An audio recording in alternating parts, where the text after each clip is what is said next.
कुंभ में व्यवस्थाओं को लेकर हिमाचल के लोक निर्माण मंत्री विक्रमादित्य सिंह ने सवाल खड़े किए हैं।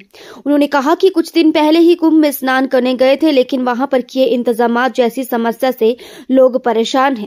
ऐसे में सरकार को वहां पर व्यवस्थाओं को ठीक करना चाहिए। कुंभ में पूरे देश और विश्व से लोग आ रहे हैं और स्थिति को सामान्य बनाए रखना महत्वपूर्ण है, क्योंकि कुछ दिन पहले भी वहां पर कई लोगों की दुखद मृत्यु हुई है, जिससे सरकार को सबक लेना चाहिए और ट्रैफिक के पुख्ता इंतजामात करने चाहिए। उन्होंने कहा कि इतने बड़े कार्यक्रम में छूट रह जाती है, लेकिन फिर भी वहां की सरकार को ठोस कदम उठाने चाहिए ताकि कोई भी ऐसी घटना ना हो। 28 फरवरी तक महास्नान होना है, ऐसे में सरकार को देखना चाहिए कि कोई भी ऐसी अनहोनी ना हो।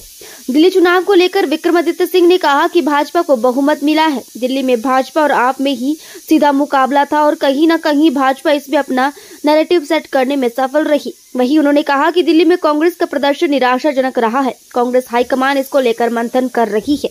पार्टी को मजबूत करने के लिए कदम उठाने चाहिए। वहीं मणिपुर में मुख्यमंत्री द्वारा दिए गए इस्तीफे को लेकर विक्रमादित्य सिंह ने कहा कि मुख्यमंत्री ने दबाव के चलते इस्तीफा दिया है। उन्होंने कहा कि विधायक का विश्वास प्रस्ताव ला रहे थे, उससे पहले ही मुख्यमंत्री ने इस्तीफा दे दिया, जबकि इससे पहले ही उन्हें इस्तीफा दे देना चाहिए था, क्योंकि मणिपुर में जिस तरह से घटनाएं सामने आई हैं वो काफी दुर्भाग्यपूर्ण है। देखिए, इसमें जिस तरीके से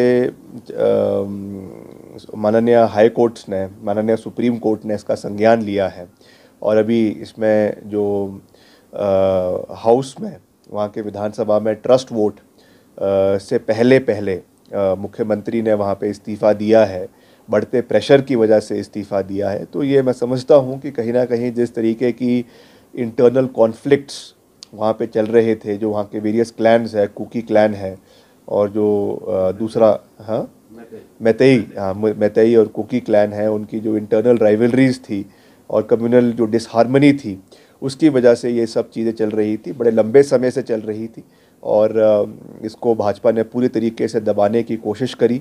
पूरे तरीके से इस चीज़ को देश के पटल पे ये चीज़ें डिस्कस ना हो, लोकसभा के अंदर ये चीज़ें डिस्कस ना हो, इसलिए पूरा कोशिश की गई। मगर उस समय जो वायलेंट प्रोटेस्ट हुए, किस तरीके से महिलाओं के साथ अत्याचार हुआ, उनकी जो वीडियोस उस समय निकल कर आई, आज भी अगर हम उनके बारे में सोचते हैं तो दिल दहलाने वाली वीडियोस जो है उस तरीके की नज़र आई। मगर उस समय सरकार ने कोई एक्शन नहीं लिया।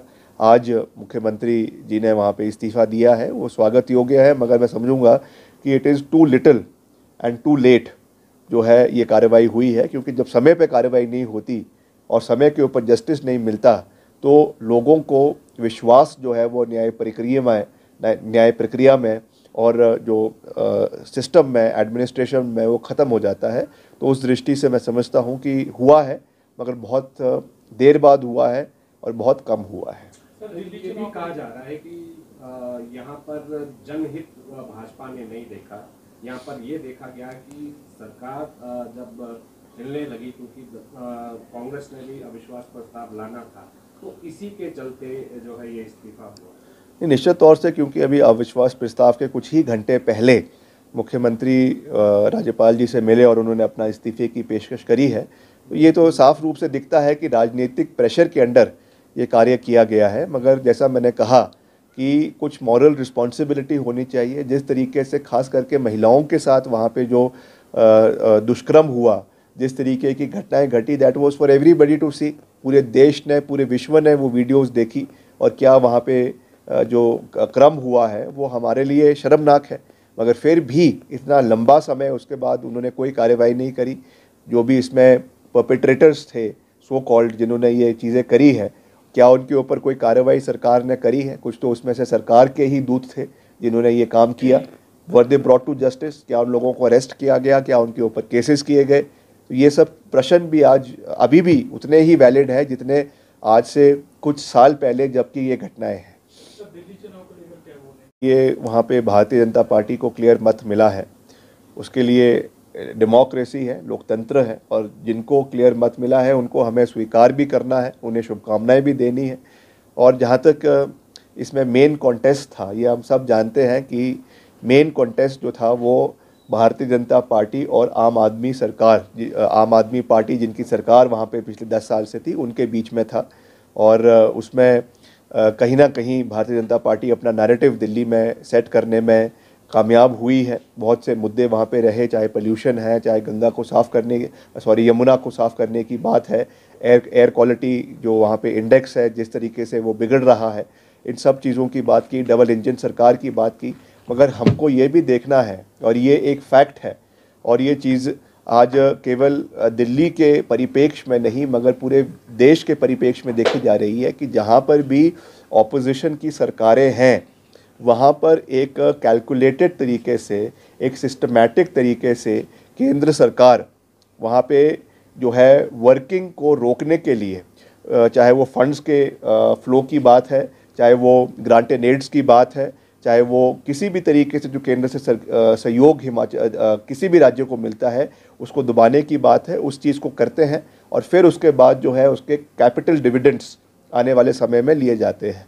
तो ये एक पूरे राष्ट्रीय परिप्रेक्ष्य की बात है, मगर मैं अभी उन चीज़ों में नहीं जाना चाहता हूँ। जहाँ तक दिल्ली की बात है, निश्चित तौर से कांग्रेस पार्टी का परफॉर्मेंस निराशाजनक रहा है, इसमें कोई दो राय नहीं है। और इस पर जो हमारी कांग्रेस पार्टी की हाईकमांड है उनको संज्ञान इसका वो लेंगे, और आने वाले समय में, क्योंकि अभी तो क्लियर फाइट जो है वो आम आदमी पार्टी के साथ थी, मगर फिर भी सबसे ओल्डेस्ट पार्टी कांग्रेस पार्टी रही है जिन्होंने 15 साल वहाँ पे रूल किया है, और उसके बाद भी हमारा वहाँ पे खाता ना खुलना, ये इसमें कोई दो राय नहीं है कि ये एक वार्निंग बेल है, और हमें इससे आने वाले समय में सबक लेना चाहिए। और अभी से ही जो है वहाँ पे ग्रास रूट पर कैसे हमें पार्टी को मजबूत करना है उसके ऊपर कार्रवाई होनी चाहिए, ताकि in the times to come principal opposition जो है वो कांग्रेस वहाँ पे बने, और फिर जो है आने वाले समय में हम वहाँ पे पार्टी को मजबूत कर सकें। सर, नेता प्रतिपक्ष का कहना है। सर, कुछ दिन पहले आप महाकुंभ में स्नान के लिए परिवार सहित गए थे, उस टाइम क्या सिचुएशन आपने फेस की? लेकिन पिछले 48 आवर्स में जो है प्रयागराज वाले एरिया में बहुत लंबा ट्रैफिक जाम है, लोग पहुंच नहीं पा रहे हैं, क्या कहना चाहिए?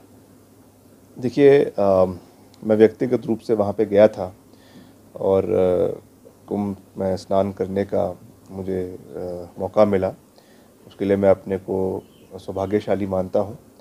और उस समय जो है स्थिति सामान्य थी, मगर जिस तरीके की रिपोर्ट्स अभी आ रही है और सभी चैनल्स पे दिखाया जा रहा है कि बहुत वहाँ पे हड़कंप हो रही है, ट्रैफिक में भी बहुत सी समस्याएं आ रही है, तो निश्चित तौर से जो वहाँ की प्रदेश सरकार है उनको उसके ऊपर कार्रवाई करनी चाहिए, मजबूती से कार्रवाई करनी चाहिए, क्योंकि इतना पूरे देश से और विश्व भर से लोग वहाँ पर आ रहे हैं, और स्थिति को सामान्य बनाए रखना ये बहुत महत्वपूर्ण है। क्योंकि पहले भी शुरुआती दौर में भी करीबन 30, 40 या 50 लोगों की वहाँ पे दुखद मृत्यु हुई है, तो उससे निश्चित तौर से सबक भी लेना चाहिए और पुख्ता इंतज़ाम ट्रैफिक मैनेजमेंट के होने चाहिए। हम समझते हैं कि जब इतना बड़े स्तर पे कार्यक्रम हो रहा है तो कभी कभी उसमें छूट या ढील भी रह जाती है, मगर फिर भी इसमें प्रिवेंटिव मेजर्स लिए जाने चाहिए और सही तरीके से ये कार्यक्रम जो है वो ख़त्म हो,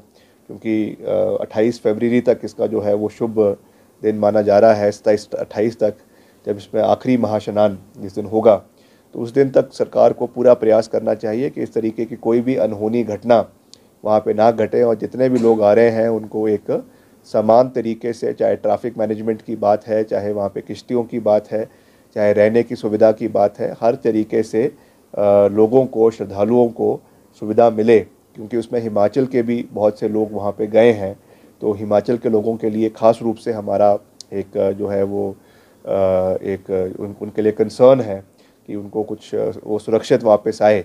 तो इस दृष्टि से मैं यूपी सरकार से हम जो है इसके बारे में अपील करना चाहेंगे। सर, मणिपुर की जिस तरह की स्थिति थी 21